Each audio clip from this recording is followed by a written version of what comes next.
नमस्कार दोस्तों, RRB NTPC का एग्ज़ाम डेट आ गया है और किसी भी एग्ज़ाम को देने से पहले उसके प्रीवियस ईयर के क्वेश्चंस को देखना बहुत ही ज़्यादा इम्पॉर्टेंट होता है, क्योंकि बहुत से क्वेश्चन रिपीटेड होते हैं। इस वीडियो में हम कवर करेंगे आरआरबी एनटीपीसी के प्रीवियस ईयर क्वेश्चंस को जो सीबीटी 1 के शिफ्ट 1 और 2 में पूछे गए थे। आप देख रहे हैं MR स्टडी पॉइंट, जहां आपको मिलती है एग्जाम ओरिएंटेड तैयारी, वो भी कम समय में। यह वीडियो बायोलॉजी से रिलेटेड है जो एनटीपीसी के क्वेश्चंस में पूछे गए थे। तो चलिए स्टार्ट करते हैं। तीसरा टॉपिक उत्तक यानी कि टिश्यू, जंतु उत्तक एनिमल टिश्यू। हमारे शरीर में वसा संचायक उत्तक कौन सा है? ए एपिथेलियल उत्तक, बी वस्कुलर उत्तक, सी एरिओलर उत्तक, डी एडिपोज उत्तक। इसका आंसर ऑप्शन डी एडिपोज उत्तक। हमारे शरीर में वसा संचायक उत्तक एडिपोज उत्तक है। विभिन्न कोशिकाओं के मिलने से उत्तक का निर्माण होता है। वसा उत्तक दो प्रकार के होते हैं, एरिओलर और एडिपोज। 53 मानव शरीर की त्वचा का सबसे बाह्य परत कहलाती है? ए स्क्लेरा, बी इंडोडर्मिस, सी एपिडर्मिस, डी हाइपोडर्मिस। इसका आंसर ऑप्शन सी एपिडर्मिस। मानव शरीर की त्वचा का सबसे बाह्य परत एपिडर्मिस कहलाती है। यह त्वचा की स्तरित उपकला यानी कि स्ट्रेटिफाइड एपिथेलियम की कई परतों से मिलकर बनती है। यह शरीर के अलग अलग भागों में अलग अलग मोटाई की होती है। बाह्य त्वचा में कोशिकाओं की आकृति 5 प्रकार की होती है। पहला सल्की परत यानी कि स्ट्राटम कोरियम, दूसरा स्वच्छ परत स्ट्राटम ल्यूसिडम, तीसरा कनिकामय परत स्ट्राटम ग्रोलोसम, चौथा कंटक परत स्ट्राटम स्पेनोसम, पांचवा प्रहरी या अंकुरन यानी कि स्ट्राटम जर्मिनेशम। 54 निम्न में से कौन सा पशु उत्तक प्रकार नहीं है? ए मेरिस्मेटिक उत्तक, बी त्वचीय उत्तक, सी पेशी उत्तक, डी संयोजी उत्तक। इसका ऑप्शन ए मेरिस्मेटिक उत्तक। जंतुओं के शरीर में उपकला उत्तक यानी कि त्वचीय, संयोजी उत्तक, पेशी उत्तक आदि पाए जाते हैं। मेरिस्मेटिक उत्तक पौधों में पाया जाता है। यह पादप उत्तक का एक प्रकार है। पादप उत्तक मुख्यतः 2 प्रकार का होता है, विभाज्योत्तक और अस्थायी उत्तक। 55 किसी पौधे का कौन सा भाग पौधे की जड़ों से पौधे के शेष भागों में जल का परिवहन करता है? ए स्थूलकोण उत्तक, बी फ्लोएम उत्तक, डी मृदुतक, डी जाइलम उत्तक। इसका आंसर ऑप्शन डी जाइलम उत्तक।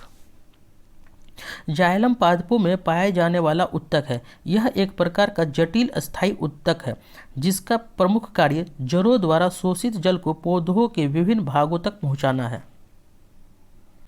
56 मृदुतक और स्थूल उत्तक डैश उत्तकों के प्रकार हैं? ए संवहन, बी यांत्रिक, डी सरल अस्थाई, डी तंत्रिका। आंसर ऑप्शन सी सरल अस्थाई। जो अस्थाई उत्तक एक ही प्रकार की कोशिकाओं के समूह से मिलकर बना है उसे अस्थाई सरल उत्तक कहते हैं। ये 3 प्रकार के होते हैं, पेरेन्काइमा यानी कि मृदुतक, स्क्लेरेकाइमा दृढ़ उत्तक, कोलेनकाइमा स्थूलकोण उत्तक। 57 पादप उत्तकों के संबंध में इनमें से कौन सा कथन गलत है? ए जाइलम जल और खनिजों का परिवहन करता है, ये सही है। बी जाइलम और फ्लोएम जटिल उत्तक है, ये भी सही है। तीसरा फ्लोएम भोजन को पत्तियों से पौधों के अन्य भागों तक पहुंचाता है, ये भी सही है। चौथा जाइलम में सामग्री दोनों दिशाओं में स्थानांतरित हो सकती है, ये गलत है। एक से अधिक कोशिकाओं से मिलकर बने होने के कारण जाइलम और फ्लोएम को जटिल उत्तक कहते हैं। ये दोनों पौधों में पाए जाने वाले संवहन उत्तक है। जाइलम जल व खनिजों के संवहन में और फ्लोएम भोजन के संवहन में प्रमुख भूमिका निभाता है। जाइलम में सामग्री एक ही दिशा में संचालित होती है। चौथा टॉपिक जैव अणु, लिपिड, प्रोटीन, न्यूक्लिक अम्ल यानी कि biomolecule, lipid, proteins, nucleic acids. 58 casein एक प्रोटीन है जो डिश में पाया जाता है? ए मांस, बी गाजर, सी सोयाबीन, डी दूध। आंसर ऑप्शन डी दूध। प्रोटीन एमिनो अम्ल के यौगिक होते हैं। प्रकृति में 20 या 22 प्रकार के एमिनो अम्ल पाए जाते हैं। प्रोटीन का संगठन कार्बन, ऑक्सीजन, नाइट्रोजन, हाइड्रोजन तथा सल्फर है। केसीन एक प्रोटीन है जो दूध में पाया जाता है। दूध का सफ़ेद रंग केसीन नामक प्रोटीन उपस्थिति के कारण होता है, जबकि गाय का दूध हल्का पीला होता है जो बीटा कैरोटीन के कारण होता है। 59 मानव शरीर की ऊर्जा आवश्यकताओं के मापन हेतु किस मापन इकाई का प्रयोग किया जाता है? ए calorie, B erg, C ohm, D joule. Answer option A calorie. Calorie ऊर्जा मापन की इकाई है। यह मापन की मीट्रिक पद्धति का अंग है और इसके संगत एसआई प्रणाली में अब जूल का प्रयोग किया जाता है, किंतु भोजन में निहित ऊर्जा तथा कुछ अन्य उपयोगों में अब भी कैलोरी का ही प्रयोग किया जाता है। 60 निम्नलिखित में कौन सा एक जैविक उत्प्रेरक है? ए एंजाइम, बी खनिज, सी हार्मोन, डी विकिरण। आंसर ऑप्शन ए एंजाइम। एंजाइम एक प्रकार का जैविक उत्प्रेरक होता है जो जैव रासायनिक अभिक्रियाओं की दर को बढ़ा देता है। एंजाइम उच्च अनुभार वाले नाइट्रोजन युक्त जटिल कार्बनिक यौगिक अर्थात प्रोटीन होते हैं। इस प्रकार प्रोटीन की प्रकृति के ऐसे कार्बनिक पदार्थ जो जीवित कोशिकाओं में उत्प्रेरक का कार्य करते हैं एंजाइम कहलाते हैं। एंजाइम शब्द का सर्वप्रथम प्रयोग जर्मन फिजियोलॉजिस्ट विल्हेम कुन्हे द्वारा किया गया था। 61 फलों में मीठेपन के लिए कौन सी शर्करा उत्तरदायी है? A fructose, B maltose, C sucrose, D lactose. Answer option A fructose. Fructose या फ्रूट शुगर एक साधारण चीनी है जो स्वाभाविक रूप से फल, शहद और गन्ने में होती है, जो इनके मीठेपन के लिए उत्तरदायी है।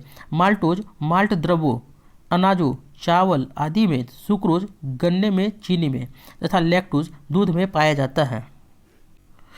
62 निम्नलिखित में से कौन सा तत्व एक बहुमुखी तत्व है जो सजीवों और हमारे द्वारा उपयोग की जाने वाली कई चीज़ों का आधार बनता है? ए कार्बन, बी एंटीमनी, सी बेरियम, डी क्यूरियम। इसका आंसर ऑप्शन ए कार्बन। जंतुओं और वनस्पतियों के निर्माण में कार्बनिक यौगिक प्रमुख है। यह हमारे भोजन, दैनिक उपयोग के पदार्थ, यातायात, प्रसाधन सामग्री, विस्फोटक पदार्थ आदि में एक प्रमुख तत्व है। सभी जीवों में कार्बन उपस्थित रहता है। कार्बन तत्व सजीवों तथा हमारे द्वारा उपयोग की जाने वाली कई चीज़ों का आधार बनता है। 63 जीव विज्ञान में डीएनए का पूर्ण रूप क्या है? ए तेजी से मत चले, B deoxy ribonucleic acid, C digital network architecture, D मनोनीत राष्ट्रीय प्राधिकरण। इसका answer option B deoxy ribonucleic acid.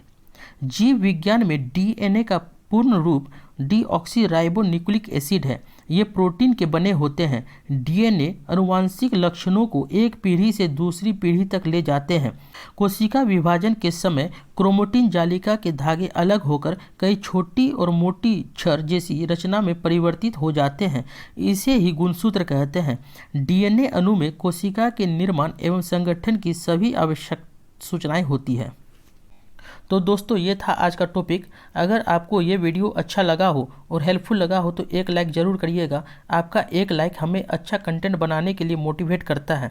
अगर आप नए हैं चैनल पर तो एमआर स्टडी पॉइंट को सब्सक्राइब करिए और बेल आइकन को दबाना ना भूलिए ताकि आपको अगली वीडियो का नोटिफिकेशन तुरंत मिल जाए। कोई भी डाउट हो आप नीचे कमेंट बॉक्स में लिख सकते हैं। और याद रखिए मेहनत वही काम आती है जो लगातार की जाए। तो लगे रहिए, पढ़ते रहिए एमआर स्टडी पॉइंट के साथ। मिलते हैं नेक्स्ट वीडियो में नए टॉपिक के साथ। धन्यवाद।